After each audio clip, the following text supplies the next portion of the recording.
Қайырлы күн, құрметті көрерменім. Бүгін дастарханыңыздың көркін ашатын өте дәмді, сәнді әрі тойымды салаттың рецептісімен бөлісемін. Бұл салатты көптеген тойлардан көрдім. Нағыз ресторанский хит салат. Видеоны соңына дейін қараңыздар.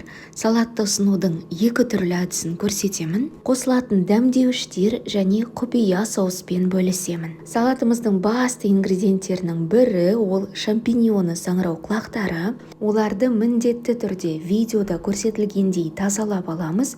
Өте оңай тазаланады. Ірірек саңырауқұлақтарды таңдаған дұрыс.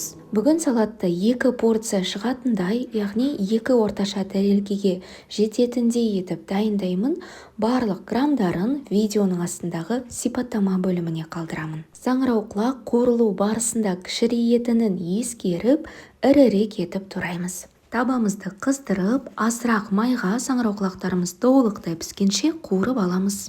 Орташа отта қызартып қуырып алған соң, отты азайтып, табамыздың қақпағын жауып, бұқтырып пісіріп аламын. Салатымыздың басты ингредиенті қуырылған брынза. Брынзаның тұзды емес, осындай формасын жақсы ұстайтын қатты түрін таңдаған дұрыс. Сонда езіліп кетпей жақсы қуырылады. 1,5-2 см 4 бұрышты етіп турап аламыз. Брынзаны 2 түрлі әдіспен қуырып алуға болады, яғни дәл осы күйінде майға салып қуыруға болады, немесе брынзаны крахмалға, немесе ұнға аунатып қуыруға болады.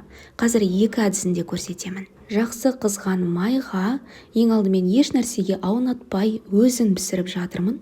Отымыз орташадан сәл қатты. Жалпы өте тез қуырылады, әрдайым араластыра отырып, қызартып алсақ жеткілікті. Енді жүгері крахмалына аунатылған түрін қуырамыз. Брынзаны крахмалға аунатып, артық крахмалын осындай електің көмегімен алып тастаймыз.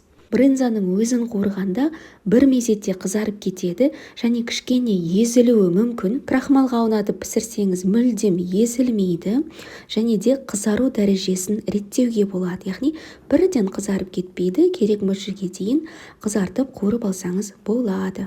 Ал дәмі жағынан бірдей. Артық майы сіңірілу үшін қуырылған саңырауқұлақты және брынзаны осындай қағаз сүлгіге орналастырамыз.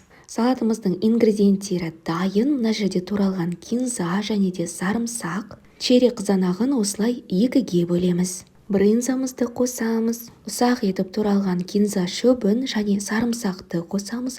Кинзаны ұнатпасаңыз, ақ желкен, яғни орнына петрушка қоссаңыз болады. Дәміне қарай тұз және міндетті түрде қара бұрыш қосамыз. 2-3 ас қасық зәйтүн майын және де 2 ас қасық лимон шырынын қосамыз. Мұқият араластырамыз. Салатымыз осымен дайын. Қаласаңыз, қосымша осындай кисло-сладкий соус қоссаңыз болады. Бұл салатты кафелерде алазани салаты деп ұсынады. Өте дәмді, тойымды, ерекше салат. Негізгі рецепт осындай. Салатты одан әрі дәмдірек, тойымдырақ, сәндірек ету үшін осы салаттың екінші нұсқасын ұсынамын. Ол үшін тауықтың төс еті қажет болады. Тауықтың жарты төсін осылай көлденеңінен 3 бөлікке бөлеміз.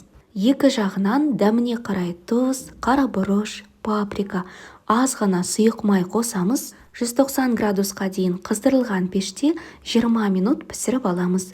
Қаласаңыз, табаға май құйып қуырып алсаңыз да болады. Піскен тауық етін 4 бұрышты етіп тураймыз. Видео пайдалы болса, лайк басып, кез келген пікір қалдыруыңызды сұраймын. Сіз үшін қарапайым, оңай әрекет, ал менің каналымның дамуына бұл өте маңызды.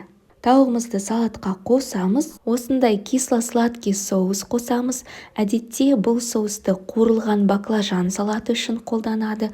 Осы салатпен де бұл соус керемет үйлеседі. Руккола шөбін қосып, мұқият араластырамыз. Руккола шөбі салатта өте сәнді көрінеді, дәмі де өте жақсы. Маған салаттың дәл осы нұсқасы қатты ұнайды. Қаласаңыз, қосымша қуырылған баклажан, қуырылған кабачки қоссаңыз да болады. Айсберг салатын, салат жапырақтарын қолдануға да болады. Каналға міндетті түрде жазылыңыз, рецепт ұнайды деген сенімдемін. Жаңа видеоларда жүздескенше.